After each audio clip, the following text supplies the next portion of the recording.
Welcome to mini blog. Good morning. इकडे बघा मी पंचपाळा आणि अगरबत्ती घेऊन आले. का माहिती का, कारण इथल्या आपल्या जांभळीच्या झाडावर ना एक मोठा गमावळ बसले आणि जांभळीचं झाड आपलं छाटायचं राहिले त्याच्यामुळे. तर म्हटलं चला आता पूजा करून घेऊया, कारण पूजा केल्यानंतर निघून जातं त्याचं. त्या दिवशी एकदा पूजा केली, आता आज एकदा पूजा करूया. तर चला तुम्हाला दाखवते मी. चला त्या जांभळीच्या झाडाला पलीकडं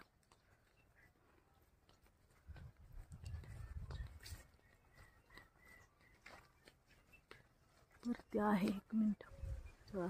काय मम्मा? आग्या मोहळ आहे. काय? आग्या मोहळ. मोहळ. हा, म्हणून इथं पूजा करायला आलोय आता. तर इथं आता अगोदर आत्ती पूजा करून घेतील आणि मग आत्तींचं झाल्यानंतर मग मी सुद्धा पूजा करून घेईन. आता प्रार्थना करून घ्यायची. तू तुझ्या वाटाने जा म्हणायचं. आम्हाला तुला कुठल्याही प्रकारची इजा करायची नाही.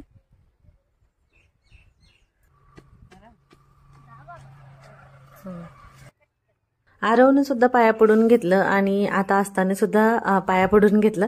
त्याच्यानंतर मग मी ही पटकन पूजा करून घेतली. आग्या मोहळ असल्यामुळे जरा थोडी भीतीच वाटते, हो की नाही. साध्या मोहळाचं काही नाही वाटत ते, पण आग्या मोहळाचं माहिती आहे, चावलं तर ते कपडे फाडून सुद्धा चावतं, माणसाला बेशुद्धच करतं ते. आलोय आरव दादा आणि मी जांभळी खाली. तर म्हटलं मोहळ गेले का बघूया आणि तुम्हाला पण दाखवूया. तर एकच मिनिट. हे बघ. आणि हे इथं बघू शकताय बघा तुम्ही, आग्या मोहळाचा हे पोळा आहे. सगळ्या माशा निघून गेलेले आहेत. आग्या मोहळ बसणं हे काही सामान्य गोष्ट नाही आहे बरं का. मग ते अगदी घरावरती बसो किंवा झाडावरती बसो, जिथं आग्या मोहळ बसतं तिथं संकटही पसरतातच, आजार पण पसरतं. घराला जर बसलं तर पैशांची चणचण भासते, निगेटिव्हिटी भासते. त्याच्यामुळे ना कुठेही बसू देत आग्या मोहळ, म्हणजे त्यांना कोणत्याही प्रकारची इजा न करता असं पूजा वगैरे करून विधिवत त्याला घालवायचं आणि जा म्हणायचं बाबा तुझ्या वाटेने. तर हे बघा, आता इथं बघू शकताय तुम्ही, हे असं गेलेलं आहे. त्याच्या 2-3 वेळा पूजा करून घेतली, पूजा करून काय गेलंच नाही. म्हणून परत शेवटी नारळाची जी केसर आहे त्याचा फक्त धूर केला होता, कारण धुरानं त्यांचा श्वास गुदमरतोय त्यांचा आणि मग ते तिथं एका जागेला थांबत नाहीत, निघून जातात. मग तसं थोडासा धूर केला होता, त्याच्यामुळे त्या धुरानेच त्या निघून गेला. त्यांना कुठल्याही प्रकारची आपण इजा वगैरे काही केलेली नाही आहे आणि त्याच्यामुळे मग ती तसंच निघून गेलं.